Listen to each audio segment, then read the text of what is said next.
నమస్కారం. ప్రతిధ్వనికి స్వాగతం. భాగ్యనగరాన్ని నీటి కష్టాలు వెంటాడుతున్నాయి. సాధారణంగా ఏటా ఎప్పుడో మండు వేసవిలో వినిపించే మాట ఇది. కానీ ఈసారి చాలా ముందుగా ఇప్పుడే రాజధానిలోని పలు ప్రాంతాలు నీటి కటకటను చవిచూస్తున్నాయి. అభివృద్ధికి చిరునామాగా ఆకాశహర్మ్యాలు ఎంత ఎత్తున వెలుస్తున్నాయో అంతకు మించిన లోతులకు జారిపోతున్న భూగర్భ జలాలు సమస్య తీవ్రతను పెంచుతున్నాయి. నిజానికి ఈ ఏడాది వర్షాకాలంలో మంచి వానలే పడ్డాయి. అయినా ఎందుకు ఈ నీటి కటకట? ముందే ముంచుకొచ్చిన నీటి కొరత దేనికి సంకేతం? అసలు భాగ్యనగరం నీటి అవసరాలు ఏమిటి? అందుబాటులో ఉన్న వనరులు ఏమిటి? వాన నీటి సంరక్షణ విషయంలో ఏం చేయాలి, ఏం చేస్తున్నాం? ఇకనైనా దిద్దుకోవాల్సిన అంశాలు ఏంటి? ఇదే అంశంపై నేటి ప్రతిధ్వని చర్చలో పాల్గొంటున్న వారు ఎం కరుణాకర్ రెడ్డి, వాటర్ వాక్ వ్యవస్థాపకులు, హైదరాబాద్ నుంచి. రామచంద్రుడు, వాసర్ ఇండియా ప్రతినిధి, హైదరాబాద్ నుంచి. సార్ కరుణాకర్ రెడ్డి గారు, ఎప్పుడో వేసవిలో రావాల్సిన నీటి కష్టాలు హైదరాబాద్ మహానగరాన్ని ఇప్పుడే పలకరించడానికి కారణం ఏంటి? బేసిక్గా మనకందరికీ తెలుసు 2023 సంవత్సరము మనకు ఎల్నినో ప్రభావంతోన వర్షపాతం సాధారణం కన్నా తక్కువైంది. ప్లస్ ఎక్కువ ఎండల మూలంగా మనకు నీటి కష్టాలు ఉన్నాయి.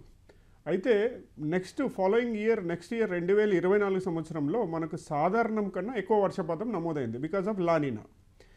అయినా కానీ ఇక్కడ ఎంత వర్షపాతము అయిందనకంటే హైదరాబాద్ లాంటి మహానగరాలు ఫస్ట్ మనకు భారతదేశంలో పట్టణీకరణ చాలా వేగంగా అభివృద్ధి చెందుతుంది. అంటే రూరల్ నుంచి అర్బన్ మైగ్రేషన్ చాలా ఎక్కువ పెరుగుతూ ఉంది.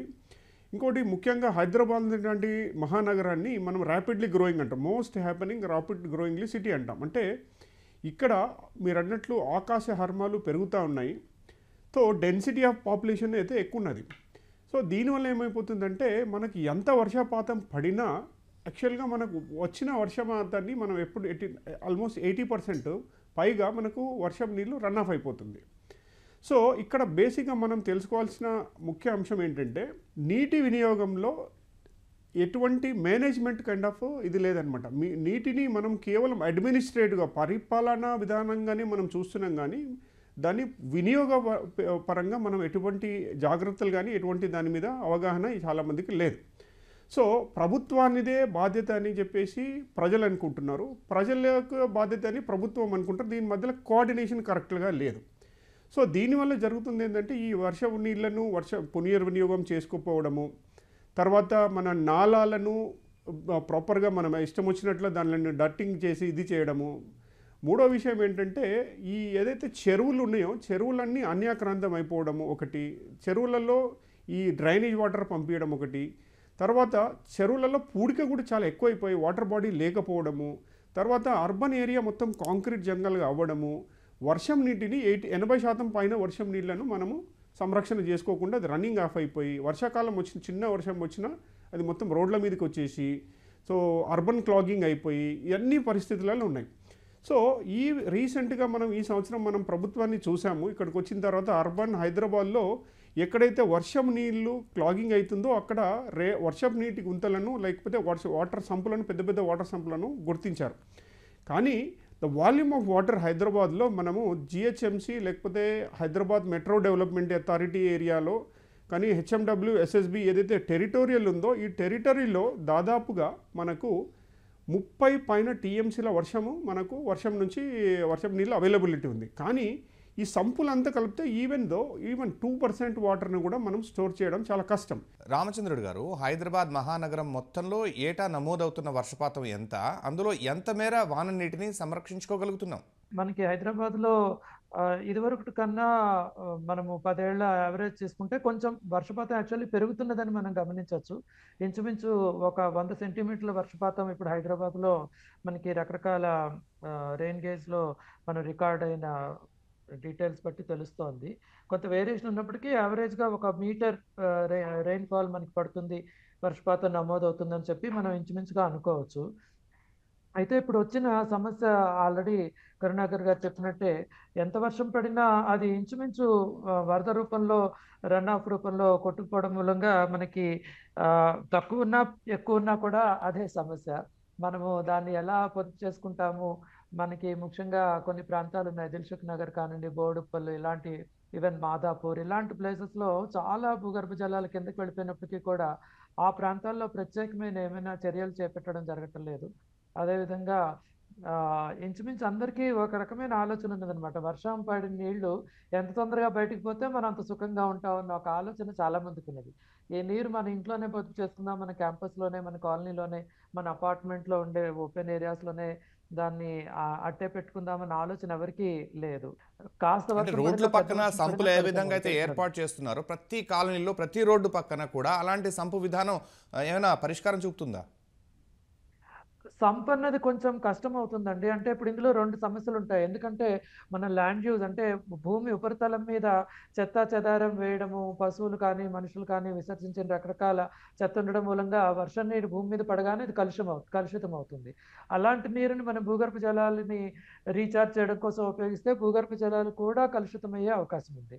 సో, దాన్ని మనం ఎక్కడ రీచార్జ్ చేస్తాము, ఎక్కడ దాన్ని సేఫ్ వాటర్‌గా ఉంటుంది అన్న దానికి కొంచెం జాగ్రత్తలు వహించి చేయాల్సుంటుంది. అయితే మనకి ఇంటి కప్పు మీద పడే నీళ్లు ఇంచుమించు శుభ్రంగా ఉంటాయని మనము ఆలోచన చేయొచ్చు. అక్కడ కూడా మనకి బర్డ్ లిటర్ అంటే పక్షులు వేసే రెట్టలు వాటి వాటి మూలంగా కలుషితమయ్యే అవకాశం ఉన్నప్పటికీ తక్కువ ప్రమాణంలో ఉన్నది. సో, భూగర్భ జలాలని రీచార్జ్ చేయడం కోసం మనము ప్రతి ఇంట్లోనూ ఆ ఇంటి కప్పు మీద పడిన వర్షం నీళ్ళని కొంత శాండ్ ఫిల్టర్ ద్వారా శుభ్రం చేసి, అదే ఇంట్లో భూగర్భంలో ఇంకే పద్ధతి చేయడం మూలంగా మనకి ఇంచుమించు పైన పడిన వర్షంలో కనీసం 30%, 40% మనము రీచార్జ్ చేసే రైట్ సార్. అవకాశం ఉంది. 100% రీచార్జ్ ఓకే చేయడం సార్. అనేది ఏ పరిస్థితిలోనూ కష్టం. Okay sir. కరుణాకర్ రెడ్డి గారు, ఒక ప్రాంతంలో ఉండే భూగర్భ జలాలు ఎంత, దానిలో ఎంత మేరకు ఉపయోగించుకోవచ్చు, ఎంత మేర వాడుతున్నారు, ఎంత రీఛార్జ్ చేస్తున్నారు? ఇప్పుడున్న టెక్నాలజీ ఏంటంటే జిఐఎస్ టెక్నాలజీతోనే మ్యాపింగ్ చేయాలన్నమాట. ప్రతి ఏరియాను ఒక జిఐఎస్, ఒక జియో ఫెన్సింగ్ చేయాలి. ఈ పర్టికులర్ ఏరియాలో అసలు ఎంతమంది నివాసం ఉంటున్నారు, అంటే నివాసం అంటే ఎగ్జాక్ట్లీ ఫిగర్ లేకపోయినా 60-70% మనకు ఒక ఫిగర్ వచ్చేస్తుంది అనమాట. అంటే బేస్డ్ ఆన్ ఎన్ని ఇండ్లు ఉన్నాయి, ఆవాసాలు ఉన్నాయి, ఇక్కడ అపార్ట్మెంట్స్ ఎన్ని ఉన్నాయి, ఇట్లా మనము జిఐఎస్ మ్యాపింగ్ చేయాలి. తర్వాత ఈ పర్టికులర్ ఏరియాలో హైడ్రోజియాలజీ మ్యాపింగ్ కూడా చేయాలన్నమాట. అంటే ప్రతి ఒక్కటి టెక్నాలజీ ద్వారా ఎక్కడ మనము రీఛార్జ్ చేయడానికి అవకాశాలు ఉన్నాయి. సో భూగర్భ జలాలను హైదరాబాద్ ఈజ్ కంప్లీట్లీ మనకంతా తెలుసు, ఇది ఒక ట్రాపికల్ ఏరియా, డెక్కన్ ప్లేట్లో ఉన్నది. వచ్చిన మొత్తం నీళ్లను మనం ఒకటే దారి పంపించడానికి చాలా కష్టం ఉన్నది. ఎస్, కానీ దీన్ని మనము రియల్గా మనము ప్రాపర్గా మ్యాప్ చేసి డీసెంట్రలైజ్ చేయడం వల్ల మనకు ఇదొకటి ఒక మేనేజ్మెంట్ చేసుకోవచ్చు. రెండవది ఏంటంటే వినియోగం. ఫర్ ఎగ్జాంపుల్ ఇప్పుడు మరి రామచంద్రుడు గారు అన్నట్లు మనము ఒకవేళ ఎల్బీ నగర్ ఏరియా తీసుకుంటాం. ఎల్బీ నగర్ ఏరియాలో స్క్వేర్ కిలోమీటర్ పాపులేషన్ డెన్సిటీ ఎంత ఉంది. అదే మీరు మాదాపూర్ ఏరియాలో కానీ, లేకపోతే కోకాడ్పేట ఏరియాలో కానీ, లేకపోతే ఇంకా వేరే గచ్చిబౌలి ఏరియాలో కానీ పర్ స్క్వేర్ కిలోమీటర్ లేకపోతే ఎంత డెన్సిటీ పాపులేషన్ ఉంది. సో దీంట్లో ఈ ఏరియాలో ఉన్నటువంటి ఫర్ ఎగ్జాంపుల్ రెయిన్ వాటర్ మనకి యావరేజ్గా 750 మిల్లీమీటర్స్ వర్షపాతం నమోదవుతుంది. సో ఇక్కడ స్క్వేర్ మీటర్కు మనకు 750 లీటర్లు యావరేజ్గా మనకు దొరుకుతుంది. అంటే ఈ స్క్వేర్ మీటరు ఇంటూ స్క్వేర్ కిలోమీటర్లు కన్వర్ట్ చేసి పాపులేషన్ ఎంత ఉంది, దాంట్లో కేవలం 60-70% మాత్రమే మనము యూసేజ్ పెట్టుకోవాలి. అంటే అట్లీస్ట్ మనకు 30-40% మినిమం బఫర్ ఉండాలి. సో అది చాలా ఇంపార్టెంట్. రెండవది మళ్ళీ నేను ఇప్పుడే చెప్పాను రీఛార్జింగ్. సో ఒకటి మనము ఎట్లా రీఛార్జ్ చేస్తాము, ఇక్కడ ఈ పర్టికులర్ ఏరియాలో ఉన్నటువంటి యాక్యుఫైర్ను మనము మ్యాపింగ్ చేయాలి. అంటే భూగర్భం ఎంత పంపించవచ్చు, తర్వాత భూమి పైన ఉన్నటువంటి అవకాశాలు, ఇప్పుడు పబ్లిక్ పార్క్స్ ఉన్నాయి, లేకపోతే ఇక్కడ పబ్లిక్ యూటిలైజ్ అండర్ గ్రౌండ్ సంపులు ఏదైతే అన్నారు, ఇప్పుడు ప్రభుత్వం ఎట్లయితే చేస్తుందో ఎక్కడ అనుగుణంగా అండర్ గ్రౌండ్ సంపులు పబ్లిక్ పరంగా. తర్వాత ఇండివిజువాలిటీ, ఈ అపార్ట్మెంట్ అవనండి, లేకపోతే ఇండివిజువల్ హౌస్ అవనివ్వండి. కొన్ని ఏరియాలో ఇప్పుడు జూబ్లీ హిల్స్, బంజారా హిల్స్ ఏరియాలో కానీ, మాదాపూర్ ఏరియాలో there is no independent house అనే క్వశ్చనే లేదు. ఎందుకంటే అక్కడ ఒక గజము మనకు 2-3 లక్షల రూపాయల పైన ఉంది కాబట్టి అక్కడ అన్ని అపార్ట్మెంట్లు వర్టికల్గా ఉన్నాయి. సో వీళ్ళకి ఏంటంటే పునర్వినియోగం చేసే దానికోసము వీళ్ళ వాటర్ ఎంత అవసరం పర్ క్యాపిటా, యాక్చువల్గా అర్బన్ ప్లానింగ్ ప్రకారంగా పర్ పర్సన్ ఒక మనిషికి 150 లీటర్ల వరకు నీళ్ళు అవసరం.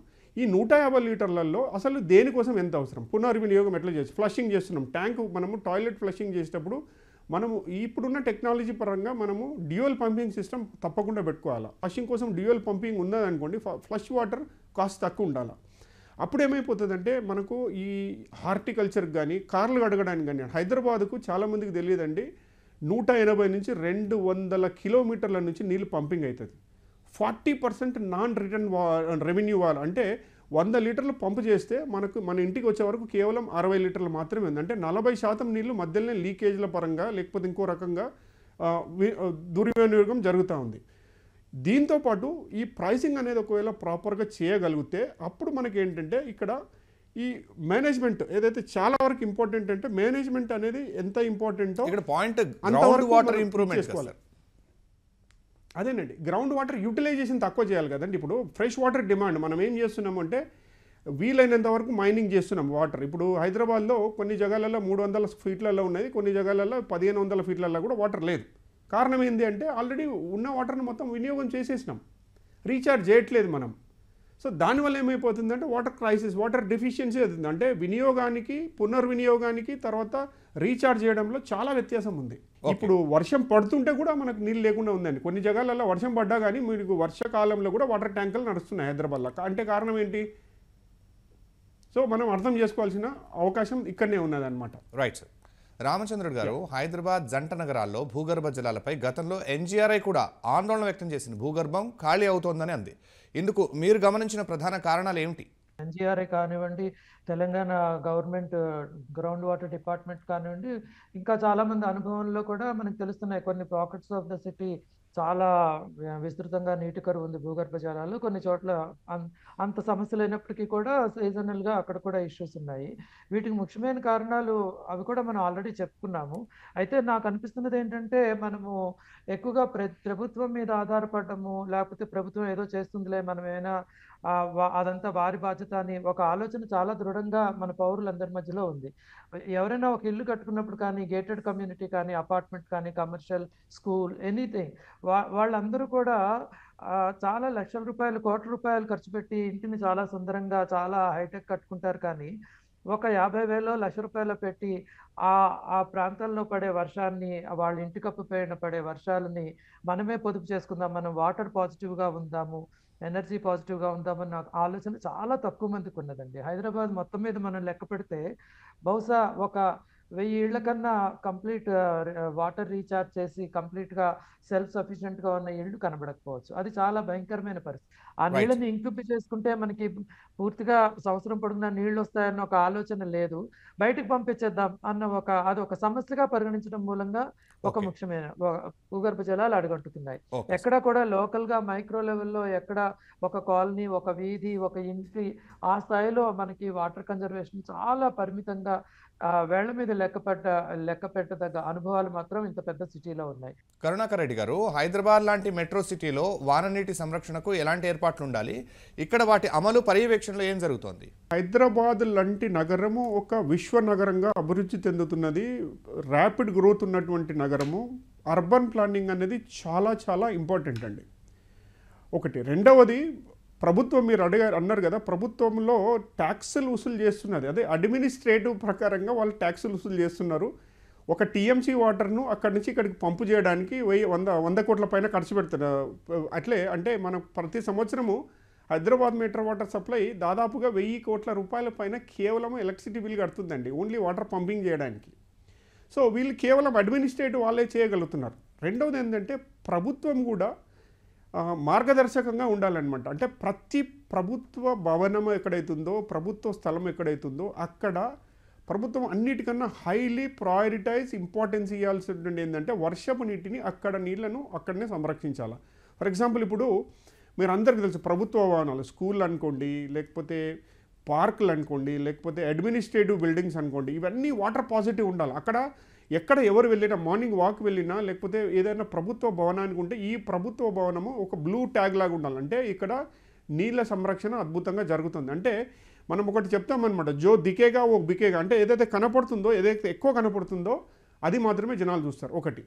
రెండవది, మళ్ళీ ఇంతకుముందు చెప్పాను నేను, మనము ఎక్కడ ఏ భవనంలో ఎక్కడైతే catch the rain where it falls, మనము వర్షం నీళ్లను మనము 200 కిలోమీటర్ల నుంచి తీసుకురావడానికి మనం ఎంత కష్టపడుతున్నామో దాంట్లో ప్రతి సంవత్సరం ఒక 5 years ప్లాన్ బ్రేక్అవుట్ చేసుకోవాలండి. ఒక 5 సంవత్సరాలలో వర్షం నీళ్ళలో ఇప్పుడు కేవలము 10% మాత్రమే మనము రీఛార్జ్ చేస్తున్నామంటే నెక్స్ట్ 5 yearsలో దాన్ని 50% చేయడానికి ఎటువంటి అవకాశాలు ఉన్నటువంటి అది అర్బన్ ప్రాపర్ ప్లానింగ్ ఉండాలి. తర్వాత ఫ్యూచర్ డెవలప్మెంట్ ఆఫ్ హైదరాబాద్ ఏం నడుస్తూ ఉంది, ఎక్కడెక్కడ పర్మిషన్స్ వస్తున్నాయి, పర్మిషన్ కన్నా బిఫోరే ఇటువంటి అవకాశాలను వాళ్ళను స్టడీ చేయించి ఇక్కడ మనము ఇక్కడ ఈ ఏరియాలో ఇంత వాటర్ మనము ఇక్కడ అవైలబిలిటీ వర్షం నీళ్ళతోనే వస్తుంది, ఇక్కడ మీరు ఇంత చేస్తున్నారు, ఇంత డెన్సిటీ ఉండాలి, ఇంతకన్నా డెన్సిటీ ఉండడానికి ఎక్కువ లేదు అంటే జనాలు కానీ లేకపోతే పారిశ్రామిక అవసరాలు కానీ ఇంకొకటి కానీ. తర్వాత నీటికి నేను అన్నాను ఇంతకుముందు రైట్ ప్రైసింగ్ అనేది చాలా ఇంపార్టెంట్. అన్నిటికన్నా ఏంటంటే urban rain water harvesting policy చాలా ఇంపార్టెంట్. ఇందులో ప్రజలను వీలైనంత ఎక్కువగా మనము పార్టిసిపేట్ చేయాలి.